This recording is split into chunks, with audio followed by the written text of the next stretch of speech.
ನೇಹಾಳ ಸಾವಿಗೆ ನಿಷ್ಪಕ್ಷಪಾತವಾಗಿ ತನಿಖೆ ನಡೆಸಿ ತಕ್ಕ ನ್ಯಾಯ ಒದಗಿಸಲಾಗುವುದು ಎಂದು ಹುಬ್ಬಳ್ಳಿಯಲ್ಲಿ ಲಕ್ಷ್ಮೀ ಹೆಬ್ಬಾಳ್ಕರ್ ಮೃತ ನೇಹಾಳದ ನಿವಾಸಕ್ಕೆ ಭೇಟಿ ನೀಡಿ ನಂತರ ಕುಟುಂಬಸ್ಥರಿಗೆ ಸಾಂತ್ವನ ನೀಡಿದ ಬಳಿಕ ಸುದ್ದಿಗಾರರೊಂದಿಗೆ ಮಾತನಾಡಿದ್ದಾರೆ. ಕೇಳೋಣ ಬನ್ನಿ. ಅದನ್ನೆಲ್ಲ ನಿಮ್ಮ ಎದುರುಗಡೆ ಮಾತನಾಡಲಿಕ್ಕೆ ಆಗೋದಿಲ್ಲ. ಬಟ್ ಖಂಡಿತವಾಗ್ಲೂ ಆ ಮಗಳಿಗೆ ಒಂದು ನ್ಯಾಯ ಕೊಡಿಸುವಂಥ ಕೆಲಸ ಮಾಡ್ತೀನಿ. ಅಲ್ಲ, ಈಗ ನಾವು ಹೇಳ್ತಾ ಇರೋದು ತನಿಖೆಯನ್ನ SIT ಒಪ್ಪಿಸಿ ಸರಿಯಾಗಿ ತನಿಖೆ ನಡೆಯಲ್ಲ, ಒಬ್ಬನ್ನೇ ಅರೆಸ್ಟ್ ಮಾಡಲಾಗಿದೆ ಅನ್ನುವಂಥ ಆರೋಪವನ್ನು ಮಾಡ್ತಾ ಇದ್ರು. ಅದಕ್ಕೆ ಸರ್ಕಾರ ಏನು ಕ್ರಮ ಕೈಗೊಳ್ಳುತ್ತದೆ? ಅದ್ರ ಬಗ್ಗೆ ನಾನು ನೋಡಿಲ್ಲ, ಅದ್ರ ಬಗ್ಗೆ ಅವ್ರು ನನಗೆ ಹೇಳಲಿಲ್ಲ. ಬಟ್ ಒಬ್ಬ ತಾಯಿಯಾಗಿ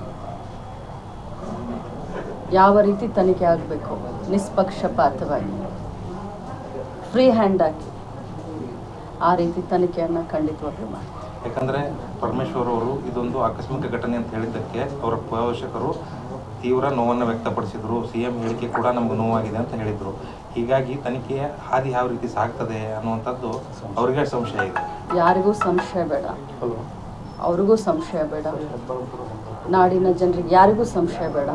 ಅತ್ಯಂತ ಹೇಯ ಕೃತ್ಯ ಇದು. ಸಮಾಜ ಇಂಥ ಕೃತ್ಯಗಳಿಗೆ ಕಡಿವಾಣ ಹಾಕಲೇಬೇಕು.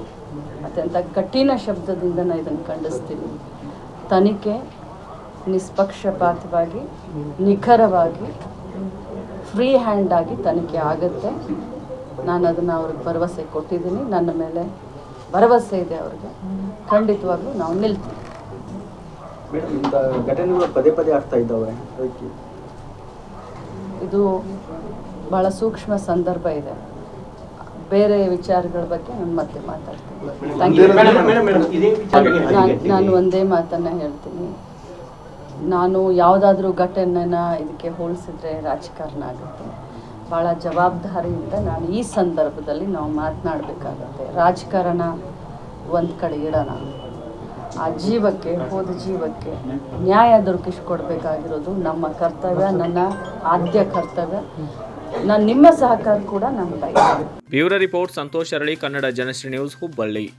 ಪ್ರತಿ ಜಿಲ್ಲೆಯ ಸುದ್ದಿಗಳನ್ನು ವೀಕ್ಷಿಸಲು ಇಂದೇ ಕನ್ನಡ ಜನಶ್ರೀ ನ್ಯೂಸ್ ಆಪ್ ಅನ್ನು ಡೌನ್ಲೋಡ್ ಮಾಡಿಕೊಳ್ಳಿ.